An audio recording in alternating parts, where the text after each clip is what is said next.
பந்துல எங்கள் மேல் இருந்த ஆத்திரத்தில் குறுக்கு வழியில பழி வாங்கணும்னு நினைச்சு சில தவறான அதிகாரிகளோடு கூட்டி சேர்ந்து எங்கள் மருத்துவ முகாமை தீவிரவாதிகளுக்கு வைத்தியம் செய்கின்றேன் என்றும் மருந்துகளை திருட்டுத்தனமாக அனுப்பி வைக்கின்றேன் என்றும் பொய்யான ஆதாரங்களோடு குற்றச்சாட்டுகளோடும் அரசாங்கத்துக்கு அனுப்பி எங்கள் முகாமை கலைச்சு எங்களை அழிக்க முடிவு பண்ணினான்.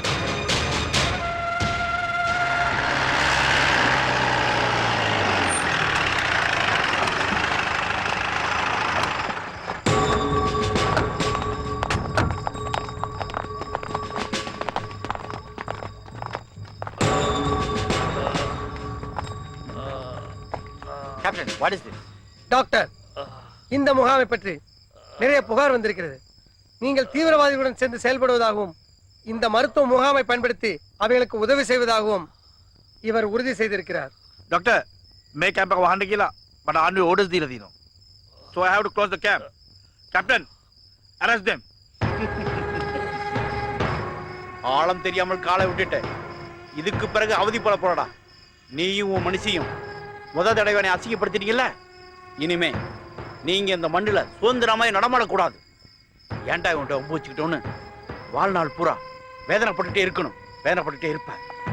Whatever you suffer in life shall be a lesson to everyone. Take him. டேய் டேய், ஏன்டா எங்களை இப்படி சீரழிக்கிறீர்கள்? அப்படி உங்களுக்கு நாங்கள் என்ன அநியாயத்தடா செய்த நாங்கள்? ஏய், நீங்கள் பிறந்த இந்த மண்ணில் தானா நாங்களும் பிறந்தோம். தெரியுமா உனக்கு? 5.5 படைச்ச மிருகங்கள் கூட தங்களை இனத்தை அழிக்கிறது இல்ல. ஆனால் 6.5 படைச்ச மனுஷங்களா பிறந்து ஏண்டா காட்டி கொடுத்து கொலை செய்றீங்க எங்களை? ஏய், ஒன்று தெரிஞ்சுக்கொள், என்ன போல கொல்லலாம், ஆனால் தமிழ் அழியாதடா. தமிழ் வாழுபடா. தமிழ் உணர்வு என்றைக்கும் வாழுபடா. Soldiers,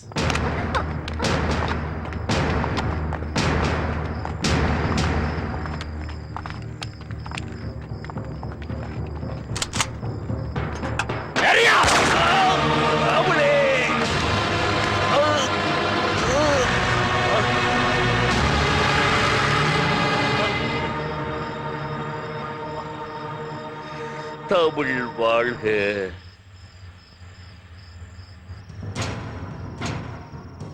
sir, porque era muito celo. Point Pedro අපේ සෝල්ජර්ලා 5 දෙනෙක් මරලා තියෙනවා.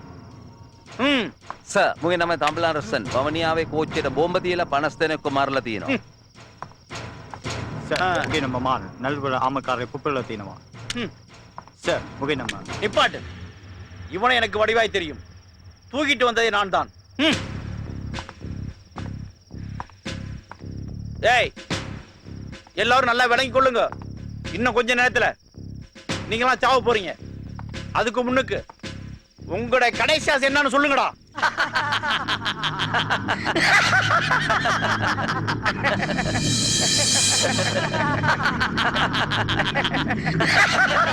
ஏய், என்னத்துக்குடா சிரிக்கிறீங்க? ஏய்,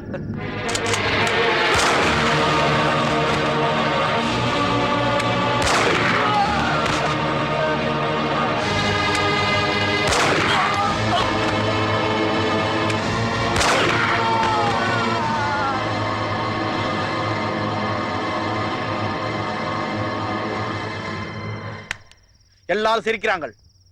நீ ஏன்டா சிரிக்கல? எனக்கு கடைசி ஆசை இருக்கு. மொனவது என் மனைவியை பார்க்கணும்.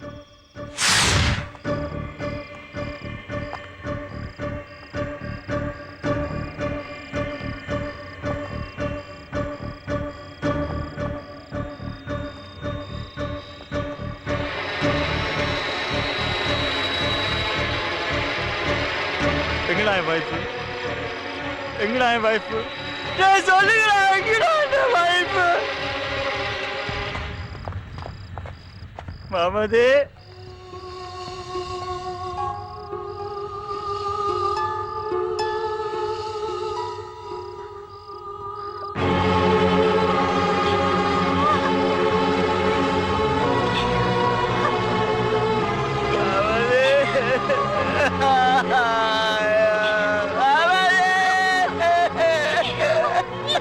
சித்திரவதை செய்யறாங்க.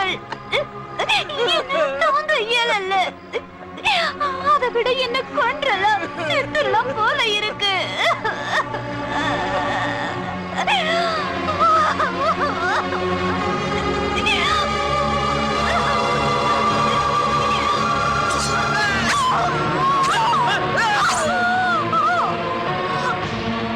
என்ன மன்னிச்சிரு பாபாஜி, எனக்கு வேற வழி தெரியல.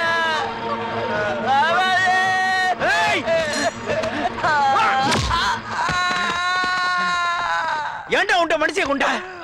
ஏன் கொண்டா? உயிருக்குடா வாழ்ந்த வேலையை கொண்ட நிம்மதியா சாவேண்டா. என்ன சுடுகளா, கொல்லுகளா. இப்ப என்ன பத்தி விளங்குதா? ஏய், உங்களை மாதிரி கைதிகளுக்கெல்லாம் ஆசையை நிறைவேற்ற ஒரு தான சான்ஸ். இனி உனக்கு அந்த சான்ஸ் கிடைக்காதுடா. ஏய், உன்னை சுட்டா நீ ஒரே நிமிடத்துல செத்து போயிருவ. இதுக்கு பிறகு உன் மனுஷி செத்த நினைச்சு நீ அணு அணுவா துடிச்சு சாவுறடா. ஏய், இவனை தூக்கி அங்கட போடுங்கடா.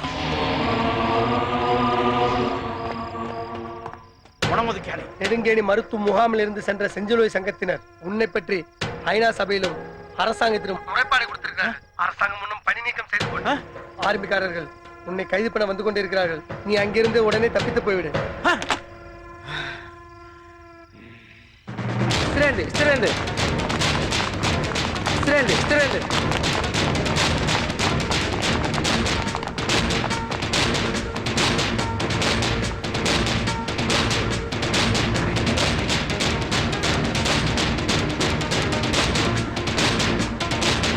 பந்துல என் மனைவியை கொன்னா. அவனால் எங்கள் லட்சியத்தை கொல்ல முடியவில்லை. பவுனியால மட்டும் இருந்த எங்கள் குடும்பம் இப்போ உலக வரைபடம் முழுக்க இருக்கு. மமதி எழுந்ததுக்கு அப்புறம் உயிர் வாழக்கூடாதுன்னு நான் நினைச்சேன். ஆனால் அவளுடைய லட்சியத்துக்காக உயிர் வாழணும்னு முடிவு பண்ணேன். இந்த பூமியிலிருந்து ஏழ்மை, நோய், போர், இந்த 3 மொழியினம்னு என் மமதி சொல்லிக்கிட்டே இருப்பான். அவருடைய லட்சியத்தை நிறைவேற்றுவது ஒண்ணுதான் என்னுடைய குறிக்கோள். அதுவும் இல்லாம பந்துல பண்ணின கொடுமைக்கு அவனுக்கு தண்டனை வாங்கி கொடுக்கணும்னு நினைச்சேன். இலங்கை ராணுவத்துக்கு பயந்து தப்பிச்சு வந்த பந்துல அகதியோட அகதியிலா இங்க வந்துட்டான். இந்த ஸ்டேட் போலீஸ் அவனை அரெஸ்ட் பண்ணிட்டாங்கன்ற தகவல் எனக்கு கிடைச்சது. நானும் புதுச்சேரிக்கு வந்தேன். பூட்டியே கிடக்கிற இந்த வீட்டுக்குள்ள பீட்டர் சாமி எப்பயாவது ஒரு நாளைக்கு வருவான்னு தெரிஞ்சுக்கிட்டு நானும் இங்கேயே தங்க ஆரம்பிச்சேன். நீங்க மினிஸ்டருடைய பொண்ணு, உங்களை கடத்தினா பிரச்சனை பெருசாகும். கண்டிப்பா பந்துலே வெளியே கொண்டு வந்து மக்கள் முன்னாடி நிறுத்தி அவனுடைய வாக்குமூலத்தையும் அங்கு நடந்த கொடுமைகளையும் வெளியுலகத்துக்கு தெரியப்படுத்தணும் முடிவு பண்ணேன். அதுக்காகத்தான் நான் உங்களை கடத்தினேன்.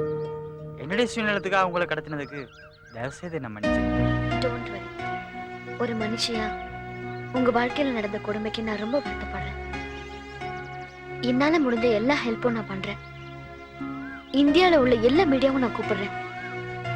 பந்துலா பண்ண மனித உரிமை மீறல வெளி உலகத்துக்கு கொண்டு வந்து அவனுக்கு தண்டனை வாங்கி கொடுப்போம். அந்த கால் இந்த செல்போனுக்கு தான் வரும். கிட்னாப்பர் அவன் போனை ஹைட் பண்ணி வச்சிருக்கிறதுனால நமக்கு ரிசீவ் கால்ஸ்ல நோ நம்பர்னு தான் வரும். இந்த செல்போன் இந்த லேப்டாப் கூட கனெக்ட் ஆயிருக்கு. இந்த சாஃப்ட்வேர் மூலமா பாத்தீங்கன்னா அந்த கால்ஸ் டைவர்ட் ஆகி நமக்கு வந்திருக்கு. இந்த சாஃப்ட்வேர் இருக்கிறதுனால லேப்டாப் எந்த லொகேஷன் இருக்கோ அதுதான் நமக்கு டவரா ஐடென்டிஃபை ஆகும். அதனால கிட்னாப்பர்ஸ் வேற எந்த லொகேஷன்ல இருந்து கால் பண்ணாலும் அவங்க எங்க இருந்து கால் பண்றாங்கங்கிற கரண்ட் லொகேஷனை நம்மளால ஐடென்டிஃபை பண்ண முடியாது. என் பொண்ணு உங்களால கண்டுபிடிக்க முடியுமா முடியாது? அது முதல்ல சொல்லுங்க. ஏன்டா எமோஷனல் ஆவற? என்னடா பேசுற நீ? எப்ப கண்டுபிடிக்க போறீங்க? பார்லிமெண்ட் அசெம்பிளியாடா? நீ வாடா, சும்மா இருடா, வாடா வாடா, டென்ஷன் ஆவறடா. Please relax. ஓகே சரி சார், நீங்க எல்லாம் போங்க. உங்க ஒர்க்க பாருங்க. ரமணா சார், இதுக்கு முன்னாடி வந்த 2 இன்டர்நேஷனல் கால்ஸுமே ஃபேக் கால்ஸ். ஆனா லாஸ்ட் கால் லோக்கல் நம்பரா லேப்டாப் வழியா நமக்கு வந்திருக்கு. லாஸ்ட் கால் மட்டும் நமக்கு டவர் ஐடென்டிஃபை பண்ணிருக்கு. பிரில்லியண்டா ப்ரீவியஸ் கால்ஸ் எல்லாம் ஹைட் பண்ணிட்டு லாஸ்ட் காலை மட்டும் நாம எப்படி ஐடென்டிஃபை பண்ற மாதிரி அவன் கோட்டை விட்டாங்கிறத நம்ம சீரியஸா அனலைஸ் பண்ணோம். You have to be very careful. Okay sir. Sir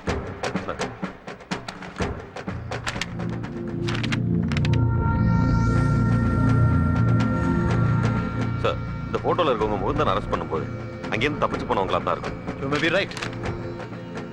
இந்த விஷயத்துல நோ சென்டிமெண்ட்ஸ். போலீஸ் தோக்கவே கூடாது. கிரிமினல் கிளவரா விளையாடுறான். நாமளும் அவன் ரூட்ல விளையாடி அவனை பிடிக்கணும். Try with effort. ஓகே. உயிரோட பிடிக்கணும். Okay. Mind it. Yes sir. அவ்வளவுதான் காட்ட முடியும். அதுக்கு மேல காட்ட முடியாது. மத்த கம்பெனிகள் காட்டலாம், ஆனா எங்க கம்பெனி காட்டாது.